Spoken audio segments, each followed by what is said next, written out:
Assalamualaikum warahmatullahi wabarakatuh. Perkenalkan, kami dari kelompok 4 yang mengambil judul TKP serangan jaringan.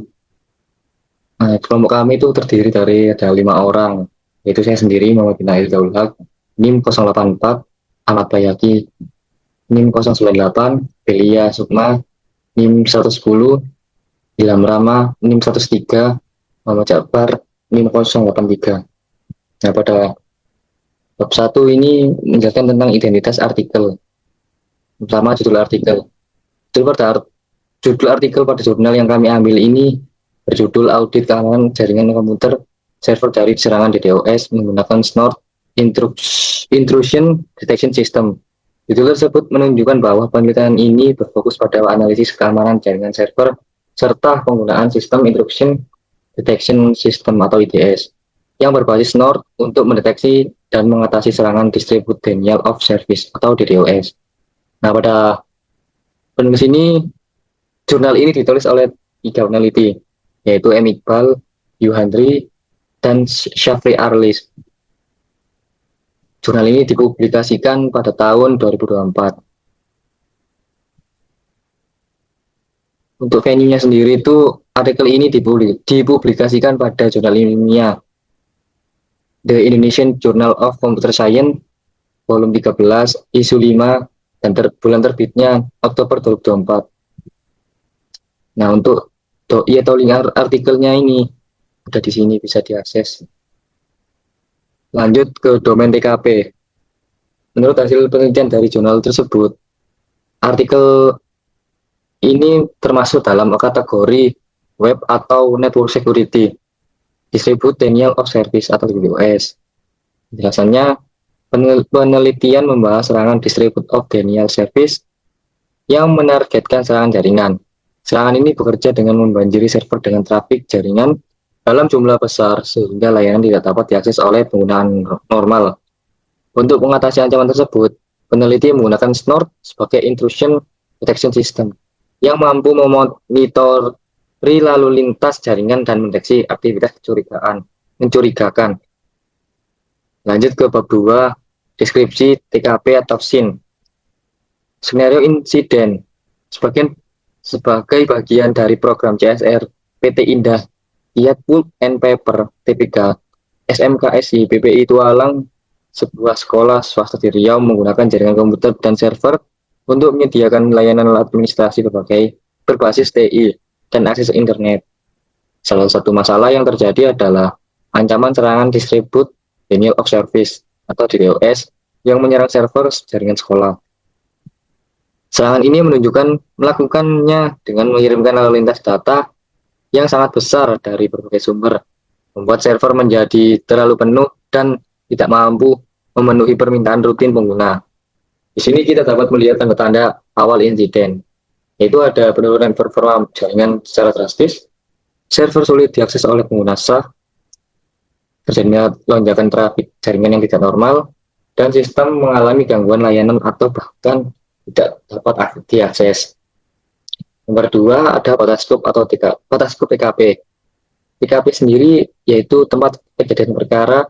Dalam penelitian ini dibatasi pada beberapa komponen sistem yang berhubungan langsung dengan aktivitas jaringan dan server. Sistem yang termasuk dalam skop penelitian ini adalah server jaringan sekolah yang menjadi target serangan DDoS, infrastruktur jaringan lokal sekolah atau LAN, lalu lintas jaringan yang masuk dan keluar dari server, sistem deteksi intrusi menggunakan Snort IDS, log jaringan yang dihasilkan dari proses monitoring traffic.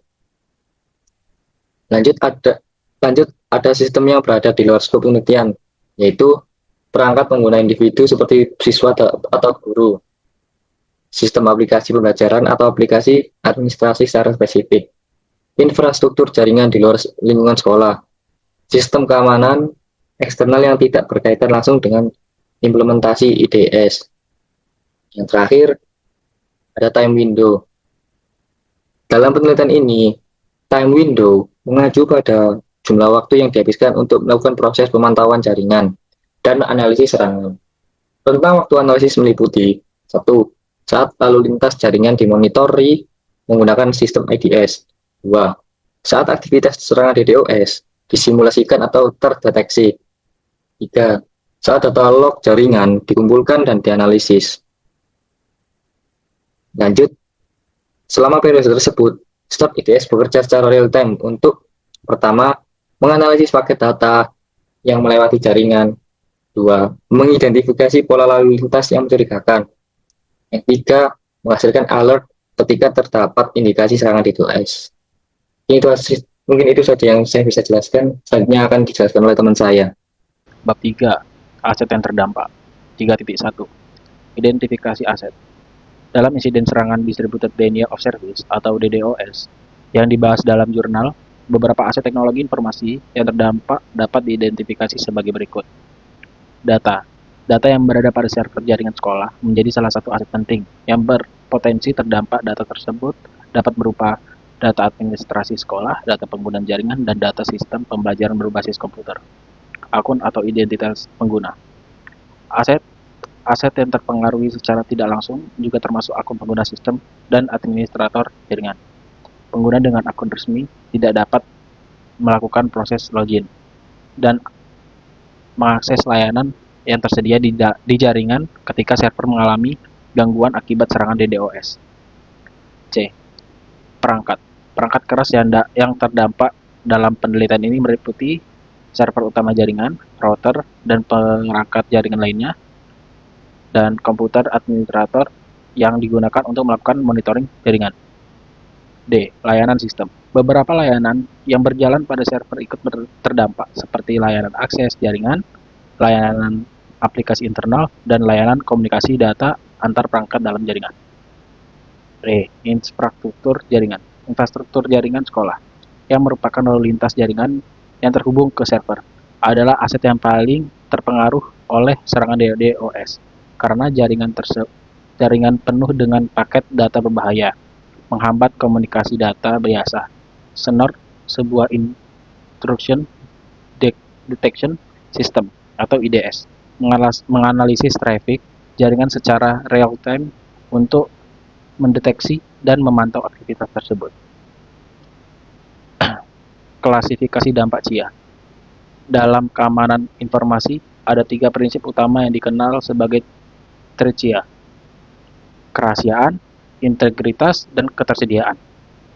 Studi yang diterbitkan dalam jurnal tersebut menunjukkan bahwa dampak serangan terbesar aspek ketersediaan. A. Confidentiality. Karena tujuan utama serangan DDoS adalah mengganggu layanan daripada mengambil data.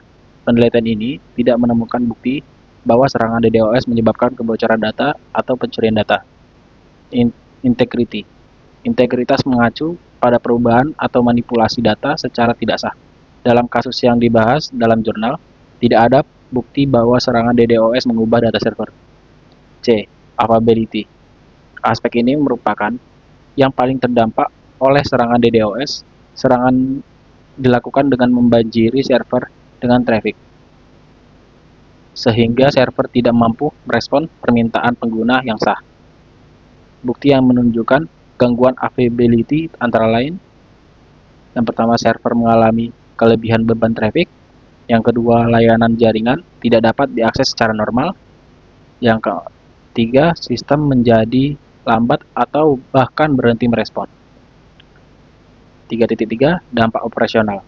Serangan terhadap server jaringan menimbulkan beberapa dampak operasional sebagai organisasi, antara lain: A. Downtime system. Serangan DDoS mengganggu server, menghentikan layanan jaringan untuk waktu yang lama, menghambat aktivitas pengguna yang bergantung pada sistem jaringan. B. Gangguan akses layanan. Secara umum, pengguna tidak dapat mengakses layanan berbasis jaringan untuk tujuan administrasi atau pembelajaran yang menggunakan sistem komputer. C. Resiko kehilangan produktivitas. Ketika sistem jaringan tidak dapat digunakan, aktivitas operasional organisasi menjadi terganggu, sehingga menurunkan produktivitas pengguna. D. Potensi kerugian reputasi. Jika gangguan layanan terjadi secara berulang atau dalam waktu yang lama, organisasi dapat mengalami penurunan kepercayaan dari pengguna terhadap keamanan dan keandalan sistem yang digunakan. Bab 4. Bukti elektronik. Bukti yang ditemukan di tempat kejadian perkara atau TKP biasanya dibagi menjadi dua, bukti elektronik dan bukti digital. Kedua jenis bukti tersebut dapat diidentifikasi dalam penelitian jurnal yang membahas serangan Distributed Denial of Service atau DDoS terhadap server jaringan. Bukti elektronik. Bukti elektronik adalah perangkat fisik atau media elektronik yang digunakan dalam sistem komputer atau jaringan dan berpotensi menyimpan atau menghasilkan data digital yang berkaitan dengan insiden keamanan. Dalam kasus serangan DDoS pada penelitian ini, beberapa bukti elektronik yang relevan antara lain: A. Server jaringan. Dalam serangan DDoS, server adalah perangkat utama yang ditargetkan. Ini menyimpan berbagai data sistem dan log aktivitas jaringan yang dapat digunakan untuk menganalisis serangan. Router atau perangkat jaringan. Router bertanggung jawab untuk mengatur lalu lintas masuk dan keluar dari jaringan selama serangan. Perangkat ini dapat menyimpan data penting tentang aktivitas traffic jaringan yang tidak biasa. C. Komputer administrator.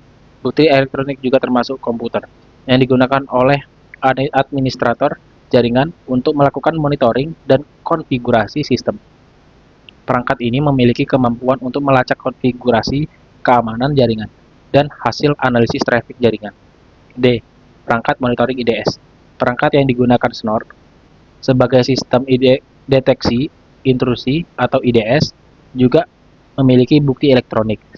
Sistem ini memantau lalu lintas jaringan dan mengirimkan peringatan ketika aktivitas serangan terdeteksi. 4.2. Bukti digital. Data atau informasi digital yang tersimpan di perangkat elektronik yang dapat digunakan untuk mengidentifikasi aktivitas yang terjadi pada sistem disebut sebagai bukti digital. A. Log IDS. Log yang dihasilkan oleh sistem SNOR merupakan bukti digital utama dalam penelitian ini. Log tersebut berisi informasi mengenai: yang pertama, alamat IP sumber serangan, alamat IP tujuan, jenis serangan yang terdeteksi, waktu kejadian serangan, dan protokol jaringan yang digunakan. B. Log traffic jaringan. Log traffic jaringan mencatat aktivitas paket data yang masuk dan keluar dari jaringan. Dengan melihat log ini, Anda dapat melihat lonjakan traffic yang tidak biasa yang dihasilkan oleh serangan DDoS. C. Alert atau notifikasi serangan. Ketika sistem deteksi intrusi mendeteksi pola traffic yang mencurigakan, mereka mengeluarkan pesan yang merupakan bukti digital yang menunjukkan bahwa sistem telah mengidentifikasi aktivitas yang terkait dengan pola serangan tertentu. D. Timestamp. Aktivitas jaringan. Setiap aktivitas dan log memiliki waktu yang ditunjukkan dengan timestamp. Sangat penting untuk memiliki data ini untuk menentukan kapan serangan dimulai, berlangsung, dan berakhir. E. Data paket jaringan. Dalam beberapa situasi, sistem monitoring jaringan juga dapat menyimpan informasi paket data yang dianalisis. Informasi ini dapat digunakan untuk mempelajari karakteristik serangan yang digunakan oleh penyerang.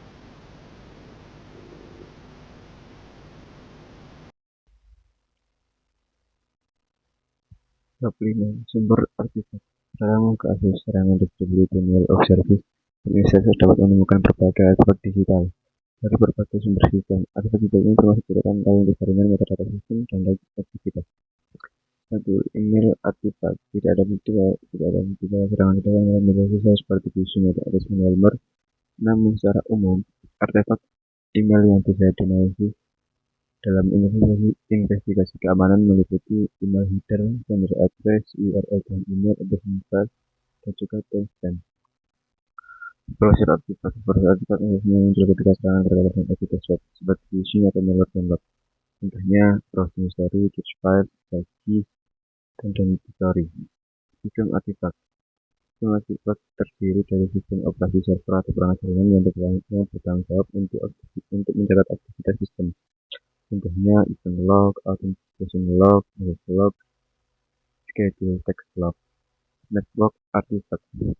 Network artifact merupakan artefak paling penting dalam pembentukan ini karena jaringan DDoS terjadi pada tengah jaringan.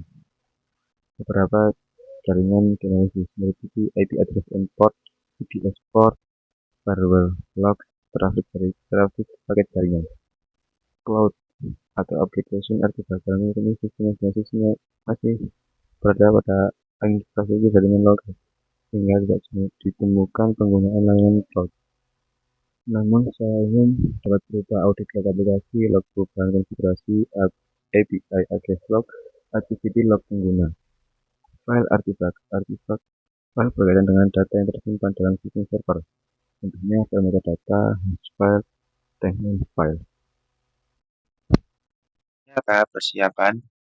Tahap persiapan merupakan tahap awal dalam metodologi digital forensik and incident response yang bertujuan untuk menyiapkan sistem keamanan sebelum terjadi insiden. Berdasarkan sebar penelitian yang dilakukan tahap ini berkaitan dengan proses identifikasi masalah, studi literatur, serta perencanaan bagi keamanan jaringan. Pada tahap ini, peneliti menganalisis terhadap kondisi jaringan server komputer yang dilakukan untuk konsep keamanan jaringan, serangan institusi serial, service, serta metode pendeteksian serangan menggunakan sistem intrusi. Selanjutnya dilakukan perencanaan analisis keamanan jaringan yang bertujuan untuk menentukan langkah-langkah penelitian, metode analisis, serta perangkat lunak yang akan digunakan pada penelitian.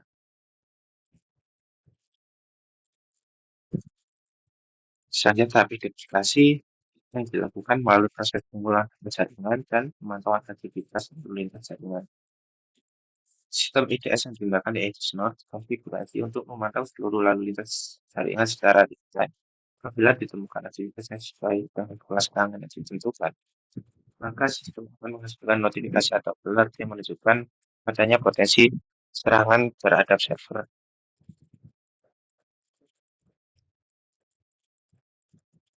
Selanjutnya tahap penanganan yang bertujuan untuk membatasi dampak serangan yang terjadi yang tidak menyebar ke sistem jaringan lainnya. Berdasarkan analisis sistem IDS, administrator dapat mengidentifikasi sumber serangan berdasarkan alamat IP dan pola lalu lintas dengan deteksi.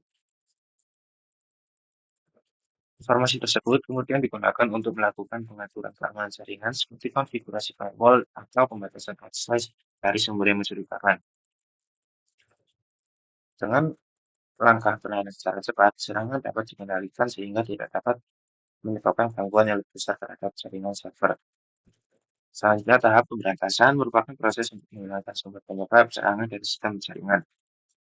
Data yang diperoleh dari hasil deteksi oleh Snort berupa informasi waktu serangan, jenis serangan, serta ukuran paket data yang digunakan untuk serangan. Berdasarkan hasil analisis tersebut, administrator jaringan dapat melakukan perbaikan konfigurasi sistem keamanan, memperbarui rule IDS, serta melakukan pemblokiran terhadap sumber serangan agar tidak dapat melakukan serangan kembali. Selanjutnya, tahap pemulihan bertujuan untuk mengembalikan kondisi sistem jaringan agar dapat kembali beroperasi secara normal setelah insiden keamanan berhasil ditangani. Selain itu, juga dilakukan pemantauan secara berkala terhadap aktivitas jaringan untuk memastikan tidak terdapat serangan lanjutan yang dapat mengganggu operasional sistem. Selanjutnya, lesson learned tahap ini melakukan evaluasi terhadap insiden yang telah terjadi. Hasil penelitian menunjukkan bahwa penggunaan sistem deteksi intrusi seperti Snort mampu mendeteksi serangan DDoS dengan jenis serangan rutin dan ping of death. Sistem ini memberi waktu mengenai info waktu, jenis serangan, serta ukuran paket data yang digunakan untuk menyerang. Melalui hasil evaluasi tersebut dapat disimpulkan bahwa penerapan IDS dapat membantu meningkatkan keamanan jaringan komputer server serta memberikan kemampuan deteksi dini terhadap potensi serangan jaringan. Pada bab 7, root cause dan vulnerability exploited, ada 3 subbab, yaitu yang pertama, threat atau ancaman. Ancaman utama dalam insiden ini adalah serangan distribusi denial of service atau DDoS yang dilakukan dengan teknik ICMP, flooding, dan ping of death. Serangan ini dilakukan dengan cara mengirimkan paket data dalam jumlah sangat besar secara terus-menerus ke server. sehingga menyebabkan sistem tidak mampu menangani permintaan normal dari pengguna. Dalam penelitian yang dilakukan, serangan dilakukan menggunakan tools Hping3 pada sistem operasi Kali Linux untuk mengirimkan paket ICMP secara berulang ke server target. Akibatnya, terjadi lonjakan trafik jaringan yang sangat tinggi sehingga server mengalami kelebihan beban dan akhirnya tidak dapat memberikan layanan secara normal. Serangan tersebut berasal dari alamat IP 192.168.85 yang mengirimkan paket data ke server dengan alamat IP 192.168.80.2. Aktivitas ini berhasil terdeteksi oleh System Intrusion Detection System atau IDS. Snort yang mencatat berbagai informasi seperti alamat IP sumber, alamat IP tujuan, waktu kejadian, dan jenis serangan yang dilakukan. Dapat disimpulkan bahwa ancaman utama pada kasus ini berasal dari attacker yang memanfaatkan serangan DDoS untuk membuat layanan server tidak dapat diakses oleh pengguna yang sah. Lalu untuk yang kedua, ada vulnerability yang dimanfaatkan. Berdasarkan hasil analisis pada jurnal, terdapat beberapa kerentanan yang memungkinkan serangan DDoS dapat terjadi pada jaringan server, antara lain, yang pertama, tidak adanya mekanisme pembatasan trafik jaringan atau traffic filtering. Sistem jaringan belum memiliki konfigurasi firewall yang mampu membatasi jumlah paket data yang masuk ke server, sehingga memungkinkan attacker mengirimkan paket dalam jumlah besar. Kedua, belum adanya sistem deteksi intrusi sebelum penelitian dilakukan. Sebelum implementasi Snort, jaringan tidak memiliki sistem monitoring yang mampu mendeteksi aktivitas jaringan yang mencurigakan serta real-time. Yang ketiga, tidak adanya mekanisme mitigasi serangan DDoS. Infrastruktur jaringan belum dilengkapi dengan sistem proteksi khusus seperti rate limiting, firewall filtering, atau intrusion prevention system atau IPS. Kerentanan tersebut menyebabkan sistem jaringan menjadi mudah diserang oleh teknik flooding yang memanfaatkan keterbatasan kapasitas server dan bandwidth jaringan. Lalu untuk yang ketiga, mengapa serangan bisa lolos? Serangan DDoS dapat berhasil mempengaruhi sistem karena beberapa faktor kelemahan kontrol keamanan jaringan, antara lain, yang pertama, ada monitoring jaringan yang belum optimal sehingga administrator tidak dapat mendeteksi serangan sejak awal. Yang kedua, ada konfigurasi keamanan jaringan yang masih terbatas, seperti tidak adanya firewall rule untuk memblokir trafik berbahaya. Yang ketiga, tidak adanya sistem IDS sebelumnya yang dapat memberikan peringatan dini ketika terjadi aktivitas jaringan yang tidak normal. Akibat dari kelemahan tersebut, attacker dapat mengirimkan paket data dalam jumlah sangat besar ke server sehingga menyebabkan peningkatan penggunaan CPU dan bandwidth yang berujung pada gangguan layanan. Lalu untuk di bab 8 ada rekomendasi pencegahan. Ada 3 subbab. Yang pertama ada faktor manusia atau human. Dari sisi sumber daya manusia, organisasi perlu meningkatkan kesadaran dan kemampuan administrator jaringan dalam menghadapi ancaman keamanan cyber. Beberapa langkah yang dapat dilakukan antara lain, yang pertama, pelatihan keamanan jaringan bagi administrator. Administrator perlu mendapatkan pelatihan mengenai teknik deteksi serangan jaringan, analisis log, dan penanganan insiden keamanan. Yang kedua, ada peningkatan awareness terhadap ancaman cyber. Pengelola sistem harus memahami berbagai jenis serangan jaringan seperti DDoS, intrusion, dan malware, agar dapat mengambil tindakan yang tepat ketika terjadi insiden. Yang ketiga, penerapan prosedur operasional keamanan atau SOP. Organisasi perlu memiliki standar prosedur penanganan insiden keamanan jaringan agar respon terhadap serangan dapat dilakukan secara cepat dan struktur. Yang kedua, ada faktor proses atau proses. Dari sisi proses operasional sistem keamanan, beberapa langkah yang dapat dilakukan antara lain, yang pertama, melakukan audit keamanan jaringan secara berkala. Perlu dilakukan secara rutin untuk mengidentifikasi potensi kerentanan pada sistem jaringan. Yang kedua, penerapan sistem monitoring jaringan secara terus-menerus. Hal ini perlu dipantau secara real-time untuk mendeteksi pola trafik yang mencurigakan. Yang ketiga, menyusun prosedur incident response. Organisasi perlu memiliki incident response plan yang jelas agar ketika terjadi serangan, langkah penanganan dapat dilakukan dengan cepat.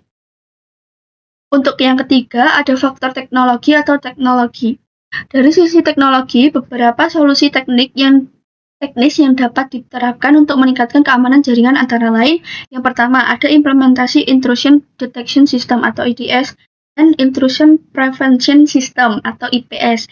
Sistem IDS seperti Snort dapat digunakan untuk mendeteksi aktivitas jaringan yang mencurigakan dan memberikan peringatan dini kepada administrator. Yang kedua, ada konfigurasi firewall dan filtering trafik jaringan. Firewall ini perlu dikonfigurasi untuk membatasi akses dari alamat IP yang mencurigakan, serta membatasi jumlah paket data yang masuk ke server. Lalu yang ketiga, ada penerapan network segmentation. Jaringan perlu dibagi menjadi beberapa segmen, agar jika terjadi serangan pada satu bagian jaringan tidak langsung mempengaruhi seluruh sistem. Lalu yang keempat, ada monitoring log dan analisis trafik jaringan. Semua aktivitas jaringan perlu dicatat dalam log dan dianalisis secara berkala untuk mengidentifikasi pola serangan yang mungkin terjadi. Dengan menerapkan langkah-langkah tersebut, keamanan jaringan server dapat ditingkatkan sehingga risiko terjadinya serangan DDoS dapat diminimalkan.